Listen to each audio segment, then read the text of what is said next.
and handy. All right, 3, 2, 1, and go. All right, welcome to the Chocobo Radio podcast. This is episode 7, and we're going to talk about some weird shit today.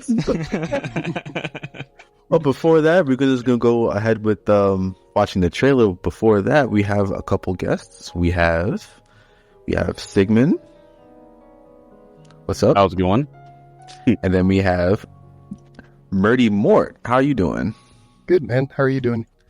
Doing Good. well. Awesome. So, we have patch 6.4 coming out in 4 days? So, I think where I want to start is just by asking everybody, what are y'all excited about? What are you most excited about for 6.4? Island Sanctuary. Well, that's me.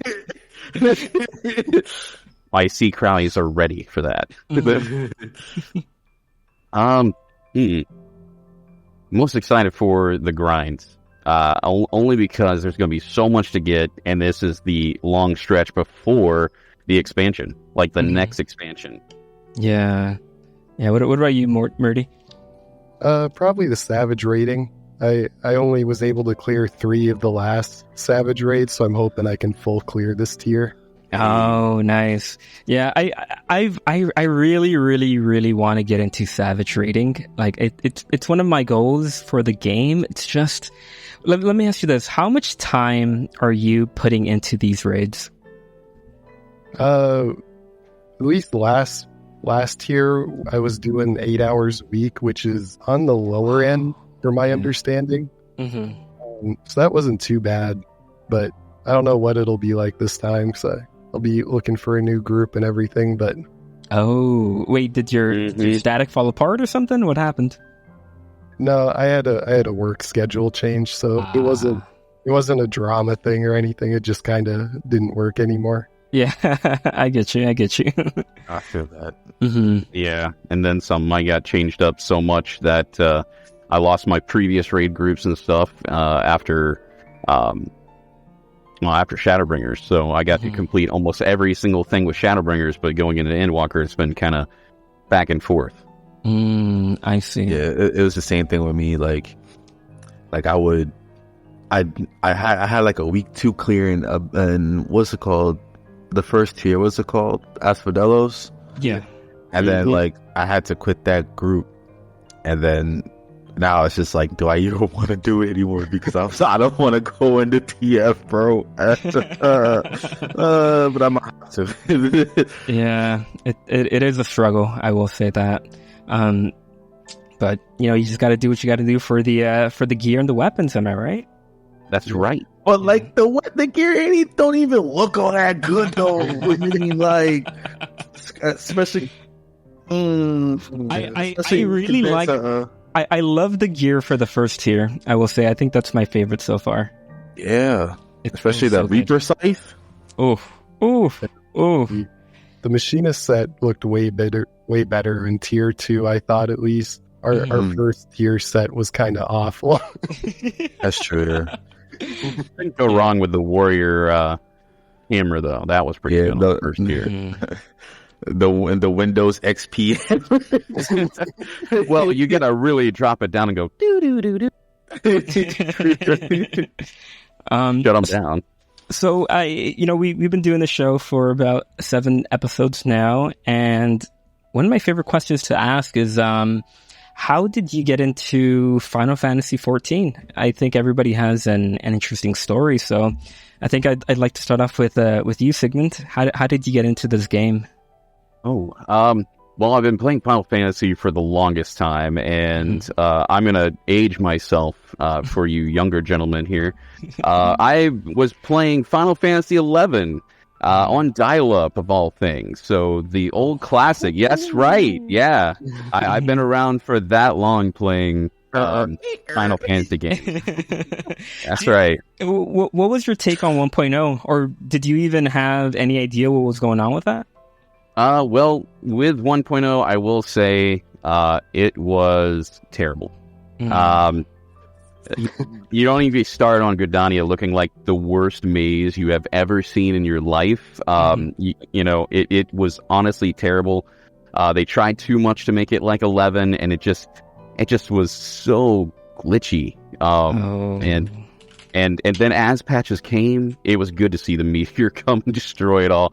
But the fact that Yoshi P took it as this is previous to what it has become, and while still keeping the same game environment and same stuff, that's why it kind of feels completely different going from A Realm Reborn into Heaven's Ward. You got like the old stuff, and then it was like, let's layer on the old stuff and make it better. And that was really, I think, the turning point that we all kind of like enjoy. And as anyone who has gone through A Realm Reborn, even gone through it recently again, you'll see the changes are massive. I mean, if you started way back when before Heaven's Word and you even just looked at it and look at the changes between then and now, and it's almost a totally different game.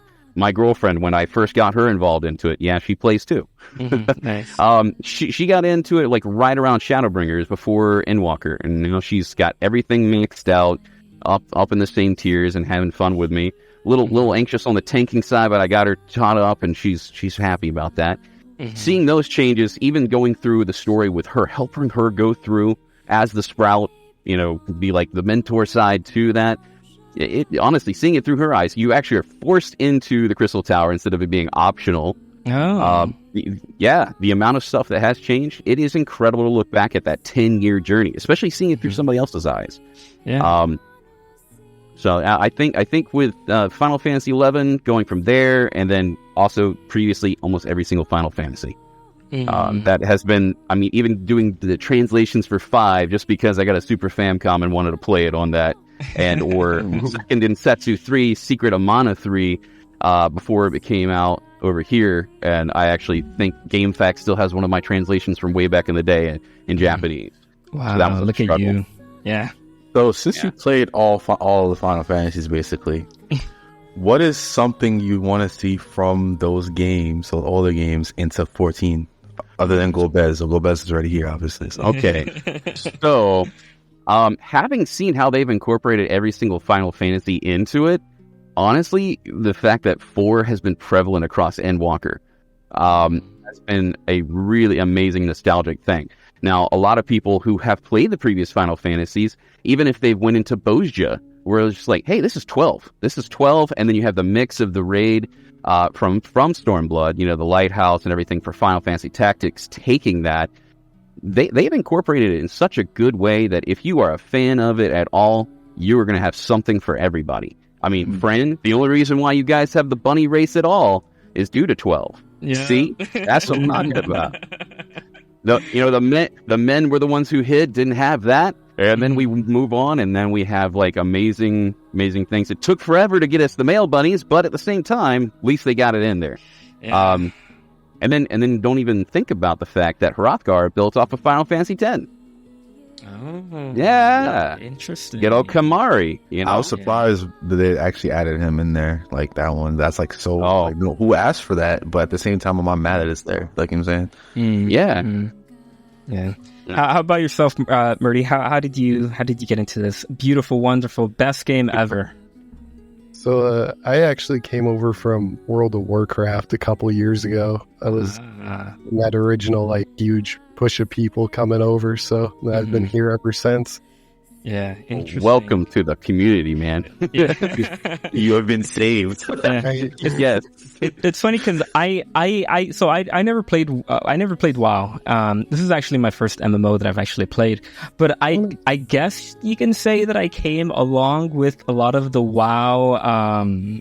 What do they call them? The WoW refugees. Yeah, refugees. Yeah. So because like that's like around the time that I started playing, just because I started hearing like on the news about how like this like big WoW streamer was going to come over to Final Fantasy 14, and it was like all over like Reddit and everything, and I was like, let me check out this game, and that's pretty much how I got into this game.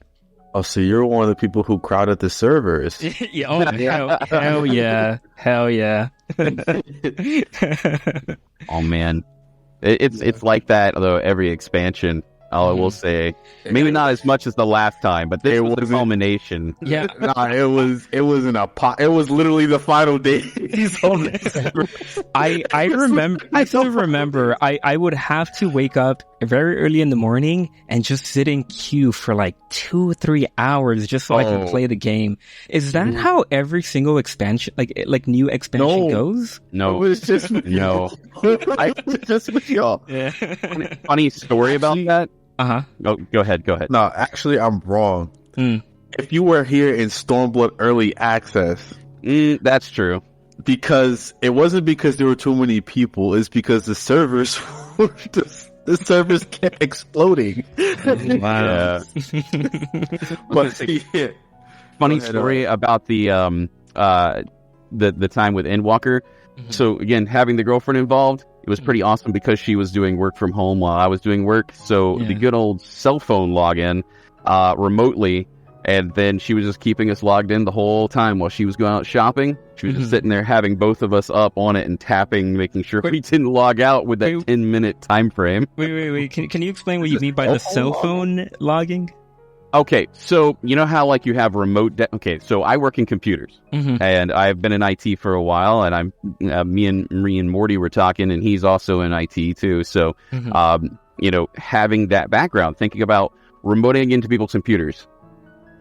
So if you remote into it via a cell phone, you can control your stuff, and as long as you move your character every few minutes, he stayed logged in, didn't have those massive queues. Interesting. Mhm. It's pretty smart. Okay. So she did that for 2 weeks. She Yeah. did that for 2 weeks for us. And I'm like, man, I'm like, I didn't even expect that. I just wanted to have some fun. She was like, no, I got you. You're logged in. You're ready. Mhm. Hey, that's smart. That's smart. Yeah. Yeah, my lucky with internet that. my internet service provider picked like Endwalker Launch to do like updates to their systems. So I had multiple times where I finally got into the queue and I just got internet disconnected and got sent all the way back out to Just the beginning. Back to the Shadow Realm. Yeah, It was more depressing when I was progging Savage while I was happening, and then someone disconnected. I'm like, nah, we ain't race. Oh, man. I was like, bro, why you gotta disconnect now?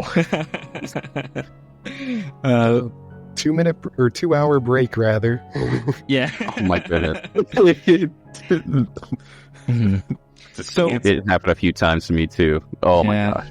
Yeah. So, you know, like I said, 6.4 is coming out, and there are a couple of new things that are going to come out with it. You know, of course, there is MSQ and a new trial. What are your guys' take on the MSQ so far, and how do you expect it to end?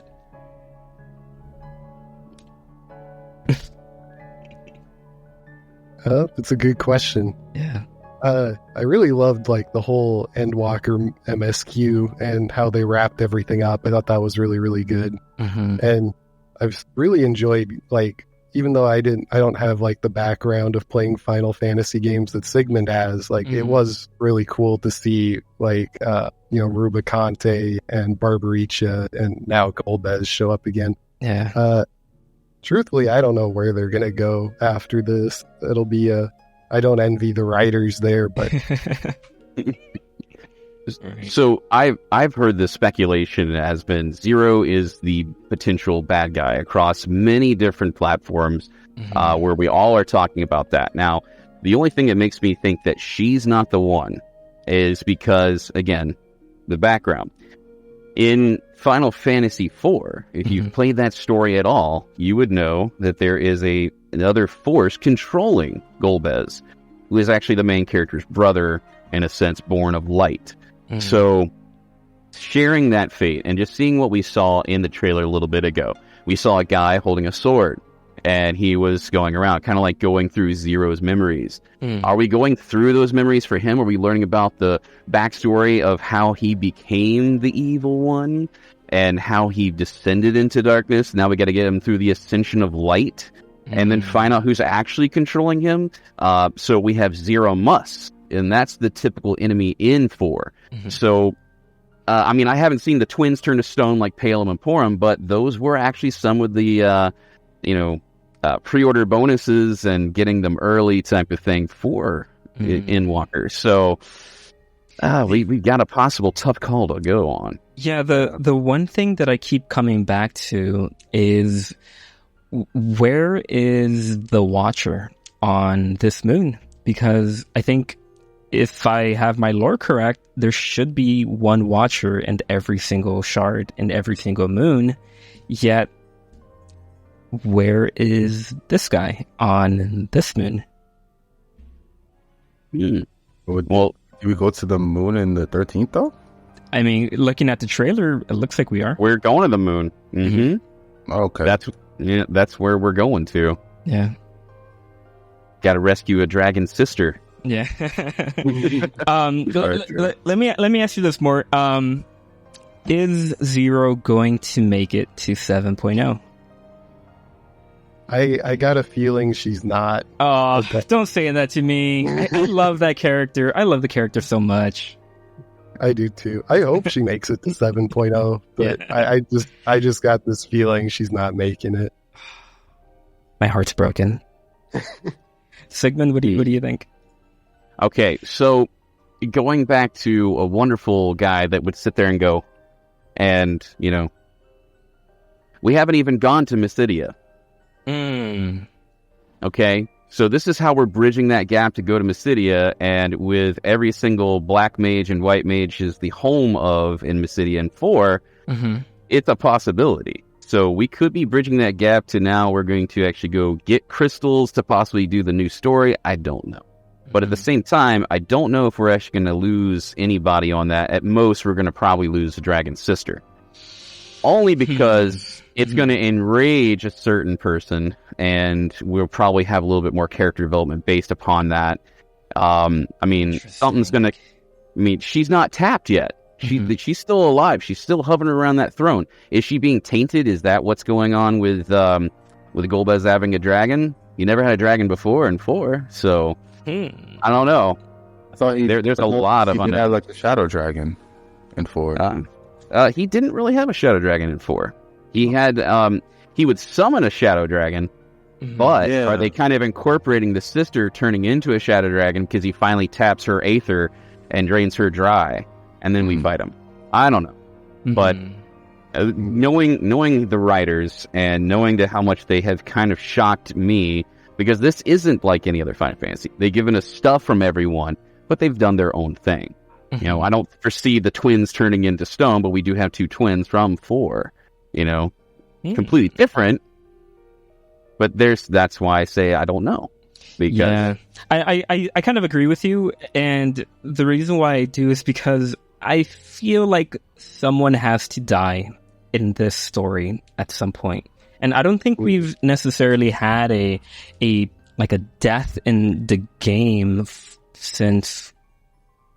Did anybody die after Horshavant?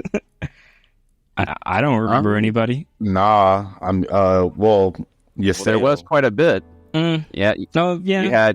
You had a dragon and his lover die. Then you had a whole bunch of other people die. We had one person take themselves out. We've killed a lot of people. Fandaniel has gone the way of the Daniel. Is Xenos actually dead? That's the other big question. What happened to him? He's just in... I hope so. I really do. I'm over that character. Well, remember, enemies have become friends so many times in this game. We now have Gaius, and he's like, how very clear. Yeah. Yeah. I'm not going to teach you this lesson, old man. Yeah. Well, MSQ is going to be very, very interesting. I feel like we are in the golden age of Final Fantasy XIV right now. Is that too much of a hot take to say? What do you all think? I wouldn't call it a hot take, but like a golden age would be something you'd see, like you think about like retrospectively. So we don't know how good this game could get. I still feel like right now it's like within the story, I still think Shadowbringers is better to like most of the community. Mm-hmm. But I still feel like when it comes to the classes, it's like a really awkward phase. Yeah. And like the battle system, it's just kind of weird. Like they're still kind of, it's like they don't know what to do with everything. As they add more things, it's just kind of. And I think this might just be a bias for myself, but I feel like MMO combat, I don't want to say it's not fun, but when I compare the combat of something like an Elden Ring, like a I don't know, like a Breath of the Wild, it's a little bit more interesting in my opinion. I don't know, like I said, like I never really played many MMOs, but it just feels a little stale to me, and I think what I am more interested in is just the mechanics rather than me actually pushing buttons. But what do you all think? Yeah, I agree. But they're playing it super safe with mechanics too. Mm-hmm. Yeah, they're doing everything super safe. Mm-hmm. Which, especially with healers. Yeah, that was crazy. Oh my god! You want to talk us into that, Shiloh?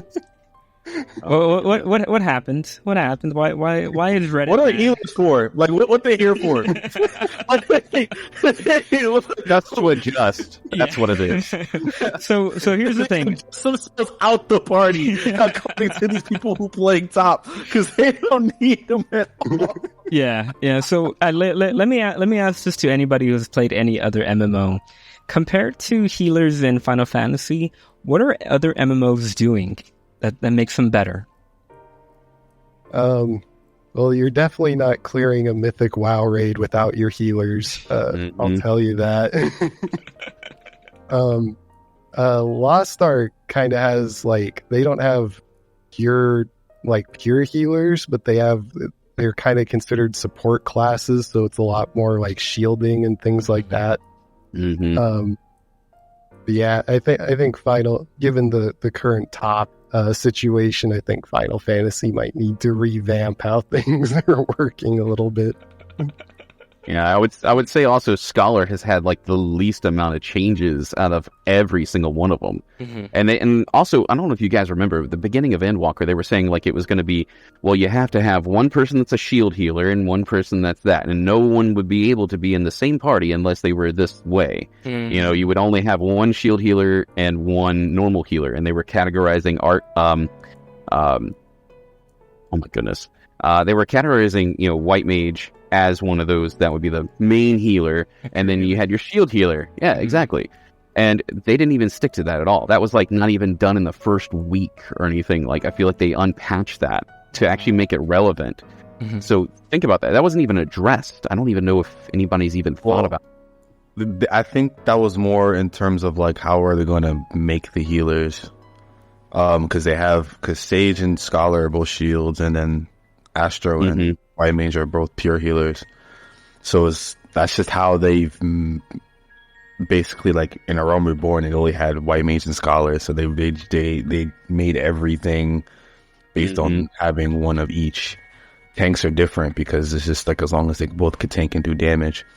But I think they didn't make it like a mandatory thing because they then they'll have to like redo the whole like duty finder, and I'll make it harder for people to get queued for healers on duty finder. Yeah. Well, they just speaking of duty finder, actually going into the new raid for Pandemonium, they mentioned that, hey, we're gonna have to make you cycle out if you have done this and you have like say 1 to 3 people who have completed it, the rewards would be less, and if you had 4 or 5 people, you wouldn't get any rewards.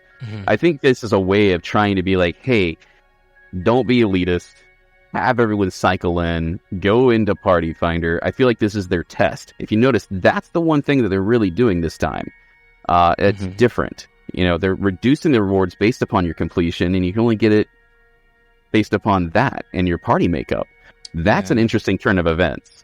But they've always been trying new things, and I think that's one reason why I think Final Fantasy is going to continue on for another 10 years, building that epic story, getting another culmination. Yeah. Because they're constantly trying new things. Look at what they did with PvP now. They took the map that was absolutely the worst one on Frontline and decided, hey, let's make it a nice one. Let's fix this. Let's make what actually made PvP on this kind or this go around, Crystalline Conflict made it. I mean, they took something that other companies shall remain nameless are making one particular type of game mode, but they have multiple different character types, but at the same time they still have that push and pull, a certain mode from a certain game, and they've made it their own, but they polished it. It's nice 5v5. So are we going to see that with Frontline? Are we going to see more changes to make that more epic, to continue improving the game? Now we have Stormblood. Now we can go through Stormblood for those people going through it the first time. So I feel like the innovations of what Square has done, we're not going to see anything. And like you were saying, Alpaca, that it may be maybe not your cup of tea because you're used to open world games. Yeah. The mechanics are what makes Final Fantasy XIV great. But then if you're looking for that action adventure, that's why you got to get 16. Yeah, no, that's true. Honestly, you know what would make me happy if they just made a mechanic where you have like a parry button. I just want to parry. Is that so much to ask? I just want to parry something and that's your mitigation. It's your mitigation. They do have a parry. It's just like a 10% chance. Yeah, I guess. I think the closest thing that we have is doing an interrupt as a tank, which they can just build off of that. I don't know why they put all this crowd control stuff and don't use it. Come on. Yeah, they barely use it. It's like, okay, we're gonna have interrupts and we're gonna have stuns and everything like that. Yeah. They definitely need to. I honestly think they just need to overhaul the entire thing.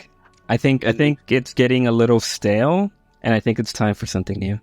They need to stop being afraid to use the things that they have. They have so much stuff that they could do, but they're afraid of people. Oh, I don't know. Awesome? A mechanic where you have to jump. Easy. They have something like that. They have to jump on a platform. They have it in quick time events. Feel like you're in Dance Revolution. You know how many times people failed that? Oh, right. Oh my gosh. Literally just taking keys across the keyboard going, what you need to do. I feel bad for people using the PlayStation controller with that. I still don't understand how that is a thing for an MMO. But that's just me. I mean, I have it on PlayStation just in case for the backup, but I'm still plugging a keyboard and mouse up to it if it fails. I was actually surprised at how many people play this game on controller. Like it's a shocking amount in my opinion. I started off on PS3, but then when I got on PC, I'm just like it kept disconnecting. I'm just like, keyboard, bro. Yeah. I actually got better at the game though when I did that. So, well, blessings to you for going with the controller. I never could get around that. Yeah. I remember reading I don't know where this was from, but I read a comment where somebody said that they should probably get rid of like all the reses from casters and healings from like other supports and just leave it all to the healers. What do you think about that, Mark? Yeah, I think Red Mage in particular probably needs a little bit of a change or a rework because they're kind of just they can machine gun reses like no other class. Yeah. And it's kind of weird because like I used to play Red Mage and it's fun. Especially during it's really fun. It is fun. But you do like your burst combo and like your damage really doesn't go up much. And so you kind of start feeling like your whole job is just to be a res bot, which doesn't really feel like the best thing for a class. So I think part like the first step might be, maybe limiting how much Red Mage could use, give it a damage buff, and then that way it puts more of the onus on the healers to do more of like the resing duties and stuff. Yeah, I do wonder. Oh, go for it. I got a serious hot take when it comes to healers, bro. Oh no, what is it? Tell us. Make them like DPS, because They need some DPS. Oh my So here's why. Not like how they were before when they had the heals and the DPS. It's more like, you know how Sage has like stuff like Numa, Mm-hmm. and they have like other things like that. Like healers want to do damage anyway. Like Yeah. Oh, look at more like DPS, and then have like attacks that do both. mm-hmm. Have like maybe a melee OGC healer sounds pretty cool. I'd take a melee healer. A melee healer. Okay, then what if it would not work because I'll be a bard all the way over there. What I mean is like I don't know, like maybe like they have like a rotation that they do just like every other class, and then they have like healer abilities like that can heal and then that can do both. Like for example, let's say I'm a scholar that like I throw a shield on the tank, and when it breaks, it does damage to the boss. I mean, realistically, they could probably just Something like that. They could probably just fold the healing and tank into like one class. What? No. That's I don't know. That's basically warrior. Yeah, that is warrior. And warrior, and I gotta say, warrior is a pretty fucking fun class. Am I right or am I right? No, you're right. I do not play warrior at all. No, I was gonna say. I mean, you literally have to do that. If you don't do the rage, you're just not doing it right. Yeah, but I don't know. It's I think healing is still in a really, really weird place, and I don't think they know what they're doing with it. So I really do hope we get some sort of rework at some point. I could overhaul the whole system. Healing is just healing in this game is just the definition of like cognitive dissonance. Everyone wants to do damage, but you can't. And if you want to do it, you're just pressing one button. Yeah. Yeah, the one or two. Otherwise, you run into the glare mages. Yeah. Oh. It's like, oh no, we got a glare mage. Oh. Yeah. They could find a way to make it feel like every other class where it's just flowing. And like when I have to do a GCD heal, and it feels like I'm interrupting my whole flow just to heal people, and then like I understand how it is, but if they can make it a way where it's like it feels very fluid and intuitive with healers, then I feel like more people will play it. Yeah. Going back to what you were saying about also like crowd control and stuff like that, you have only like certain low amounts that you can do as a healer. And I'll use the differences between Dragoon and Reaper as an example. If you've ever grinded a Fate, I'm not going to go on a tank. I'm going to go on my Dragoon versus a Reaper because solitarily they have a lot more stronger damage geared towards single targets versus crowds. And you can really see that on Dragoon, which is kind of crazy that, they're both the same type of gear.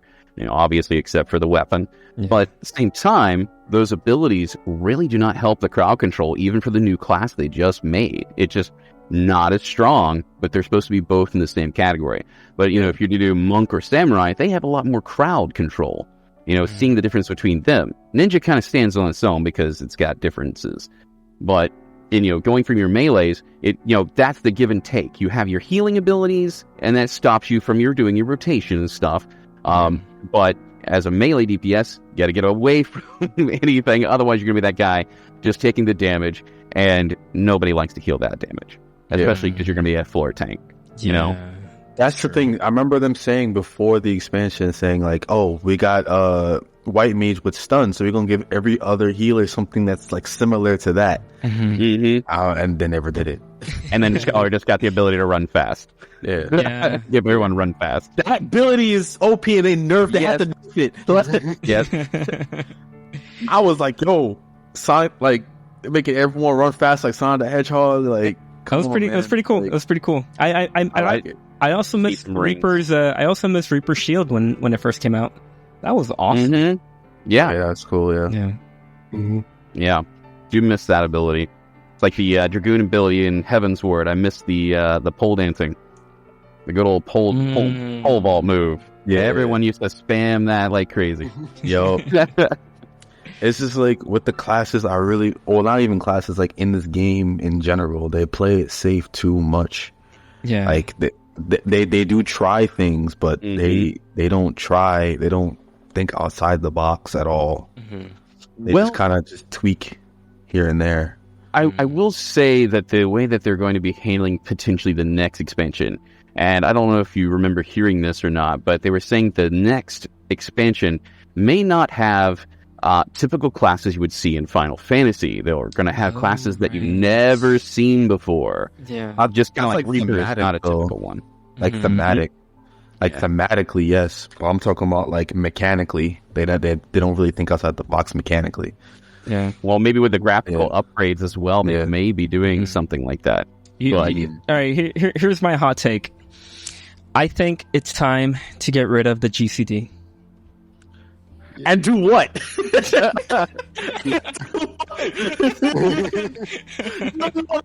not, at this point, you don't even want to play Final Fantasy 14. you want to play Genshin. That would be cool. That would be cool. You be Cleo out there. I don't know. I do think, go for it, Mart. I was going to say, though, speaking of the GCD, there are some really weird interactions that occur with the way they have the global cooldown set up. But I don't know if it's just me that's run into these, but like sometimes when you go to like pop a potion, I feel this a lot when I've been trying to solo Palace of the Dead. But there's so many times where like potions don't go off or things don't pop or abilities need to be hit like 3 or 4 times before they go off. It would help a lot if they could kind of, figure out the issues with that, because there is some really weird interact going on with the GCDs with certain abilities and stuff. Isn't it still running on like the old 1.0 engine, basically? Still, yeah. I really hope they year at some point.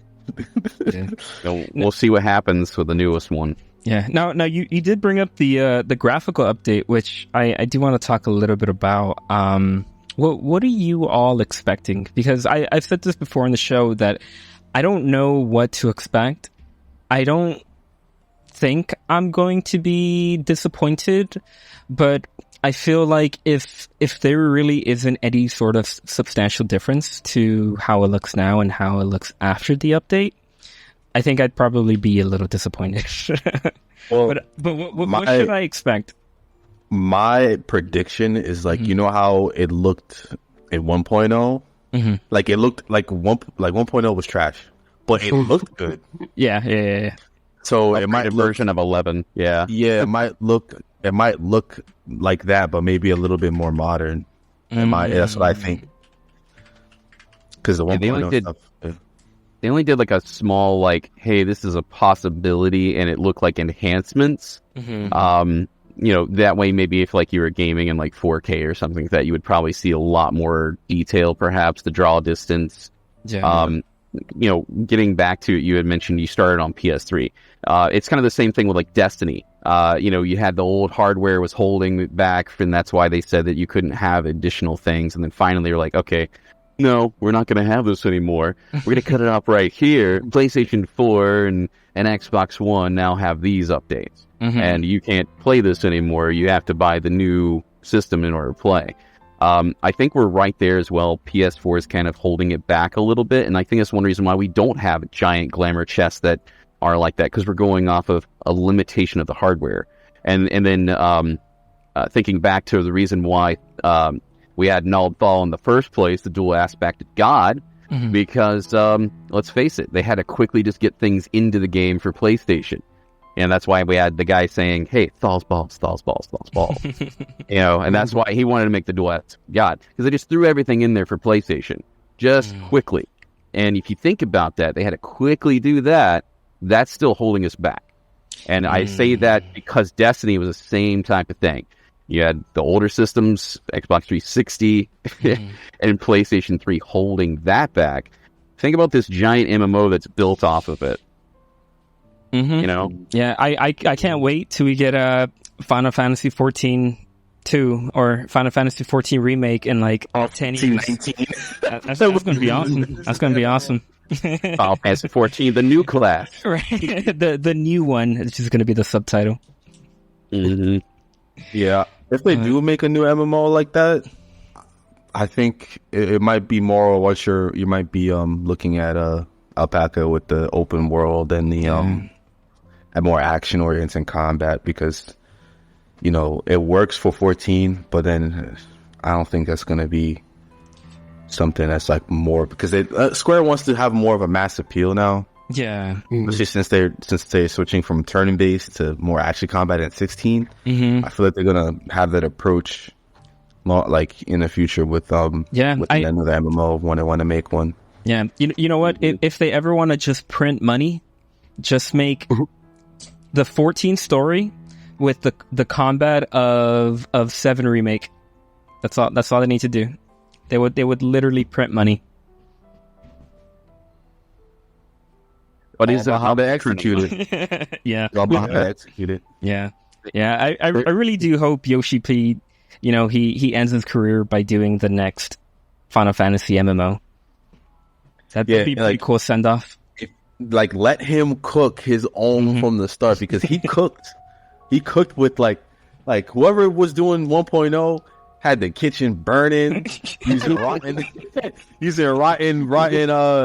ingredients. Yeah. Didn't have enough spaces, had to go to the store 3 or 4 times and stuff like that. And Yoshi P came to the kitchen and was like, "Bro, what are you doing?"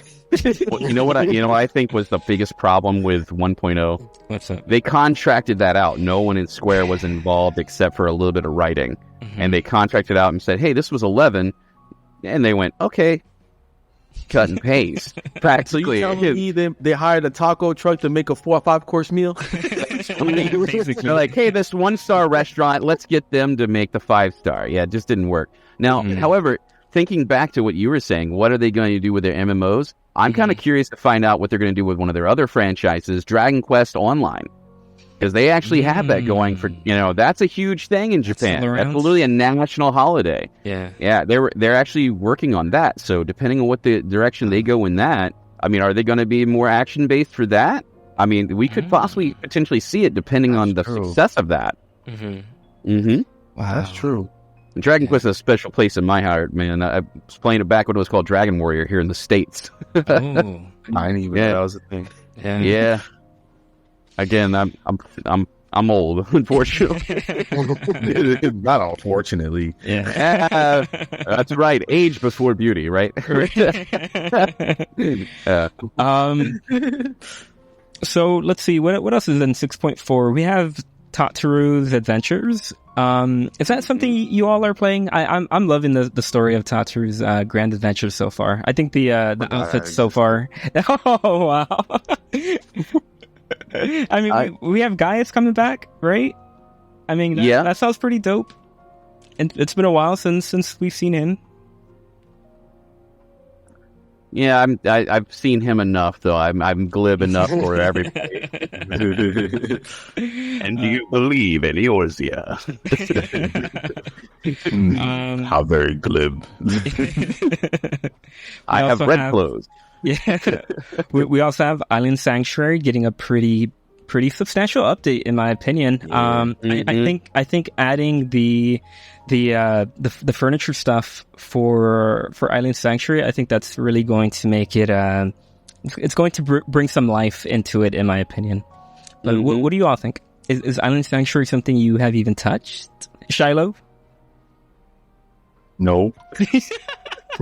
I touched it either. I touched it, but it was just like when I saw like the end result, I'm like, okay, why would I do this? But now I want to do it because you can actually decorate the outside now. Yeah. Just give me instance housing, and it'd be the perfect. That's all they need to do. That's not happening. I'm holding out. I'm holding out for whatever 6.5. Hopefully maybe they'll bring that out for 6.5. But get your hopes up. Because it's nothing to do if they would have done it already. True. It would have been done it. Yeah, I don't know. They made one mistake at 2.1, and that was like as unrecoverable. What did they do in 2.1? They had the housings only for FCs at 2.1, and then I think 2.2 they just made it available for everybody else.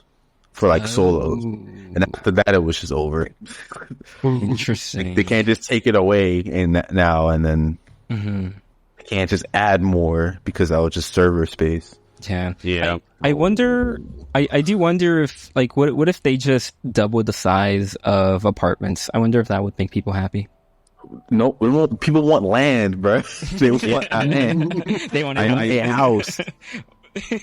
Why would they could get the same thing at their FC house with the room? It's just one singular room. People want land. They want a basement. They want all that. They want a front yard and a garden. They want a front yard and a garden. They want a whole house and not decorate it.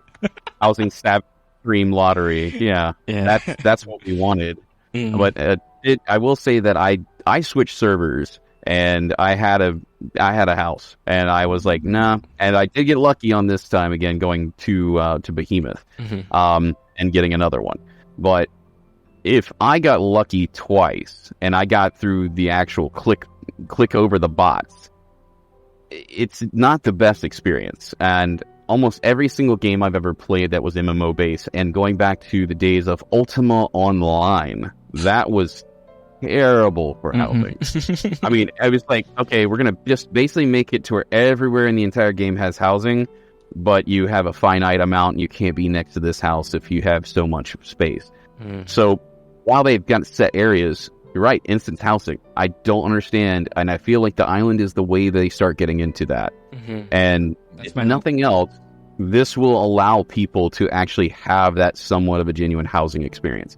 Now, granted, it's going to be, hey, welcome to it, but now you can actually visit a person's island really quickly. That is the true way to say, hey, we know we messed up with housing. Here's a way to segue into us fixing it. I think that's the true thing in the long run for us to do. In those instances with everybody's houses, instead making it more, hey, these wards exist still, but we'll bridge the gap. Again, that's probably something we'll see, and then they'll promise it like we still don't have female Hrothgar. They mentioned that at the very, very beginning, that, we're working on it. We haven't heard anything yet, but again, knowing Yoshi P, knowing the fact 16 is about to come out, we're probably going to start seeing more of those, hey, it's going to come, don't worry, but this is where we're at. But then again, housing didn't even start until the end of Shadowbringers, and saying, oh, there's light at the end of the tunnel, now you got the Ishgardian restoration, so maybe we'll see something big kind of near the end of this, going to the segue of the new expansion. But now that we're in this is, I feel like it's kind of hilarious that the tombstones are called comedy. I don't know about you guys, but I kind of had a little bit of a chuckle about that. Is that because we have to go through Hildebrand to get the best weapons? I went through all of Boja and got every single weapon and grinded so much Delibrum Regine. Oh my goodness. I'm really glad. I'm really glad you brought that up, because that has been a little bit of a controversy that I've been reading in the comments as well. Is it a cop out? Is it bad? Is it like what do you all think about having to use tombstones to unlock the Hildebrand weapons, the relic weapons? Because I personally I don't mind it. I know a lot of people who only have like one or two relic weapons, and the reason that is because it takes such a grind.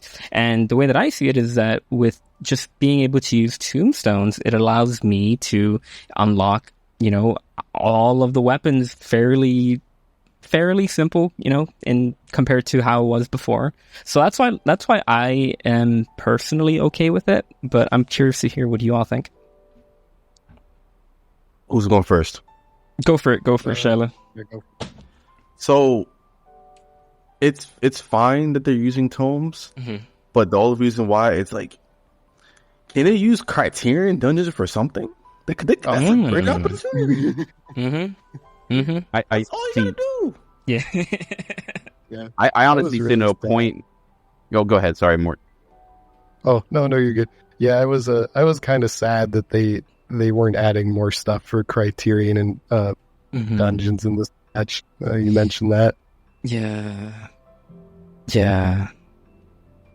Well, so I feel like there's no point of the Criterion, like, to keep going. Like, once you've done all the Savage on that previous one, there was nothing to do. Now that they're adding another Criterion dungeon for us on this patch, It's kind of like a cool thing that they're adding more. Are we going to start seeing more of those and giving us more content to do? But then it's kind of almost like again, that grind in Bozja, you had to go and get all these cards. It's the same thing, but just, okay, we did different pathways and we did the same thing, but we stopped. It didn't seem like stellar. It tried to be like a deep dungeon, but not. And then almost kind of with what they just did with the latest deep dungeon. You can't go in Party Finder to do the first, except for the first 30. Yeah. That's so frustrating. That is really frustrating. I feel they're going to wait until the end of Endwalker and be like, okay, now it's in Party Finder. Now you can go into it and do that. Hopefully. Or 2D Finder. Yeah. One can dream, right? Like, if you ask me if I was ahead of the Square Enix gearing team, okay, you know what I would do? I would have, like, for Savage, right? You have the first floor boots, second floor like pants, third floor whatever. Basically, the left side basically be like for Savage and accessories you get from Criterion. That'd be cool. Yeah. You grind some way to do it. Like, it doesn't have to be like a drop rate, but some way that you could like exchange. I give people a reason to get the best in slot from that. So you could honestly like double up on gear, and that would help because now there's more classes coming out. People want to play them with different things. It's like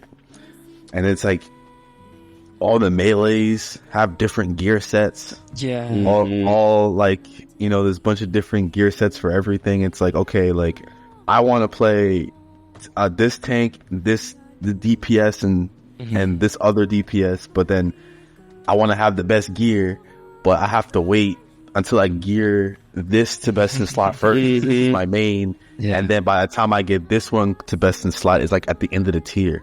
Literally just describe the raid experience, though. Yeah. And I think I read somewhere that they're changing up how rewards are being put out on the Savage raids. Am I right about that? Like, yeah, it's just making it so like the last token could be downgraded. That's all.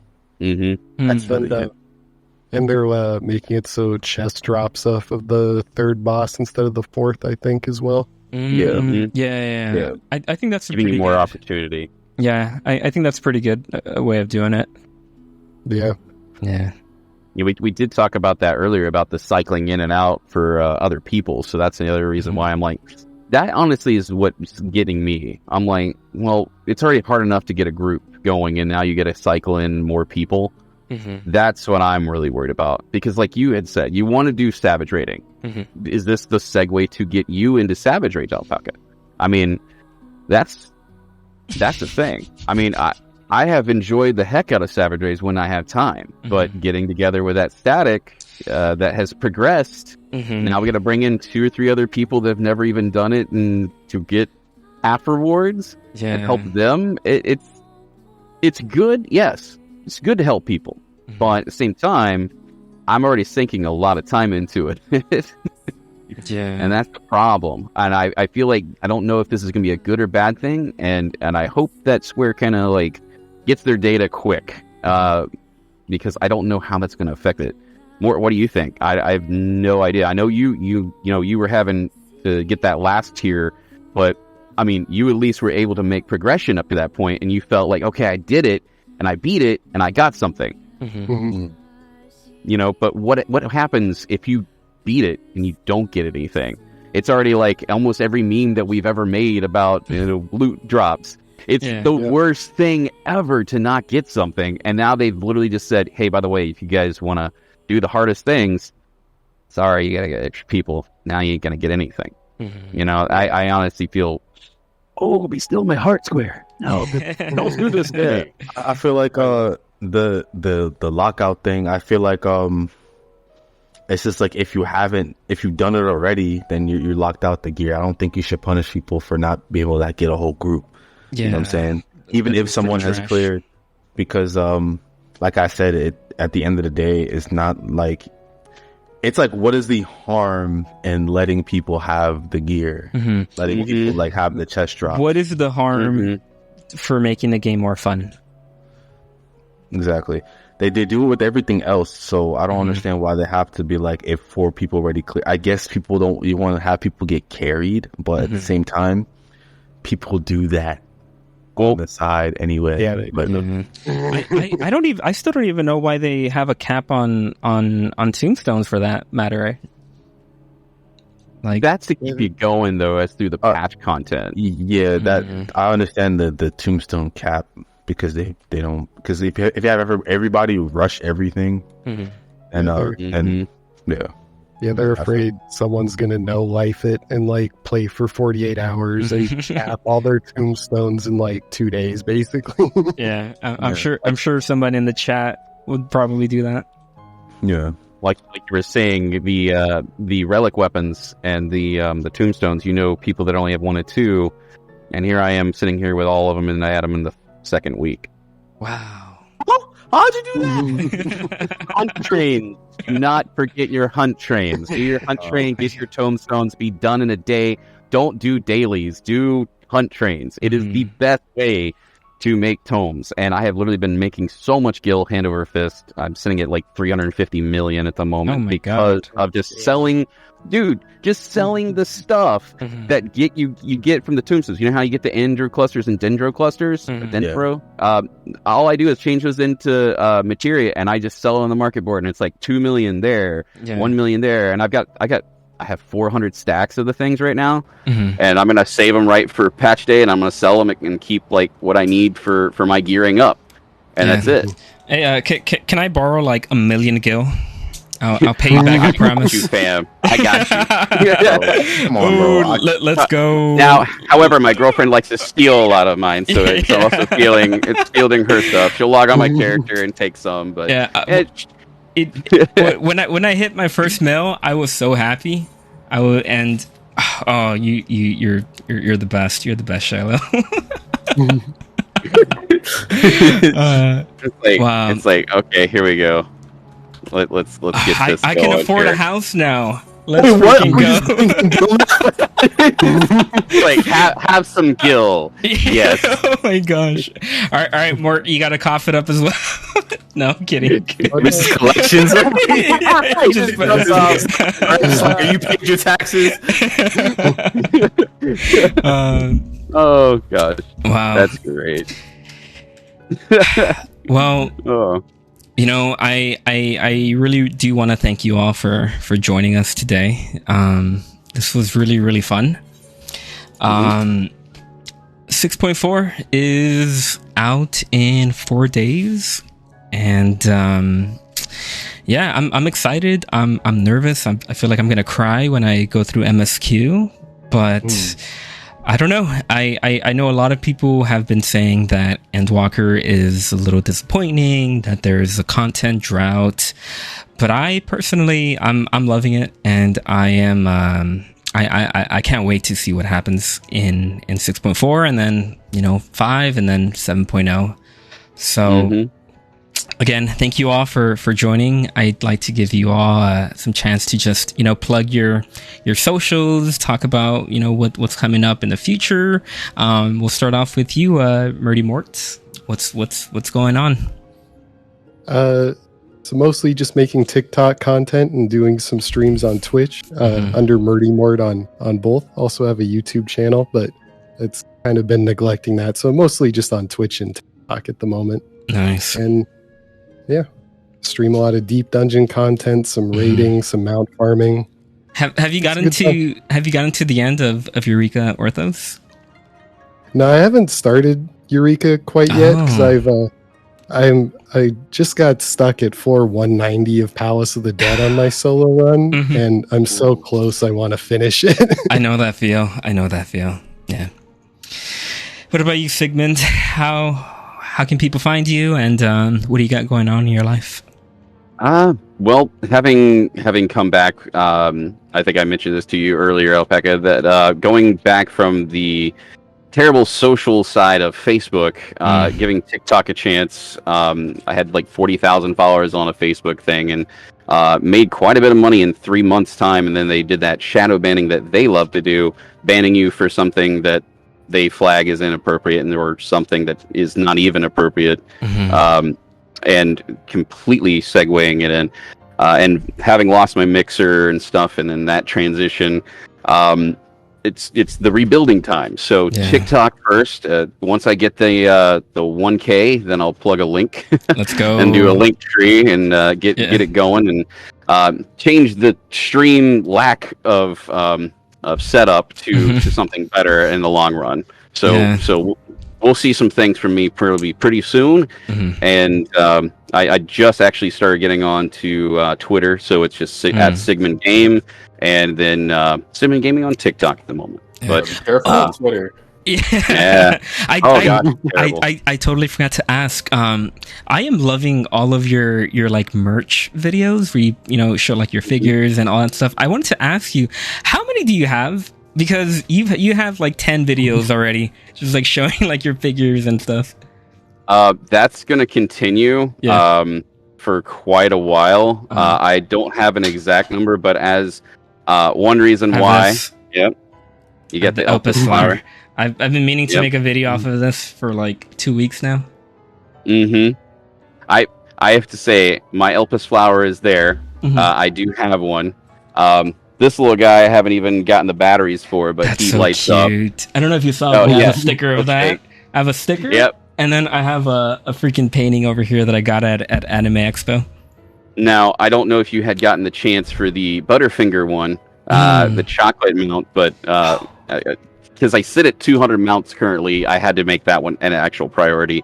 Then went and bought so many Butterfingers, gave it to my sister, her boyfriend, my girlfriend, so on and so forth. I kept to start giving them away at that point. Yeah. And even going and getting all the silly little things. And I've again, 10 years in Final Fantasy 14. I feel like I'm going to be there for another 10. Let's go. Again, Final Fantasy is life. Yeah. As far as figures, I don't have an exact number because they're still all in boxes. I had a divorce a few years ago, so everything's kind of. Oh, don't worry, I'm fine. I am actually happier than I've ever been. I mean, I don't even need to say. The only figure that I actually kind of feel bad about not having is Odin. Yeah. I missed out on that because of the divorce stuff. But I lucked out. Like I said, my girlfriend, she plays. Everything's perfect on that. Yeah. But I have to get all my figures unpacked, and as I slowly do that, I'm gonna change up my stuff. But and then I'll probably have a nice little hey, welcome to IKEA setup in the background and do everything better in the long run. Yeah. So we'll see how that goes. But I'll try and get you a number and I'll message it to you later. Awesome. I can't wait. Thank you to the chat. And we will see you all next week. We have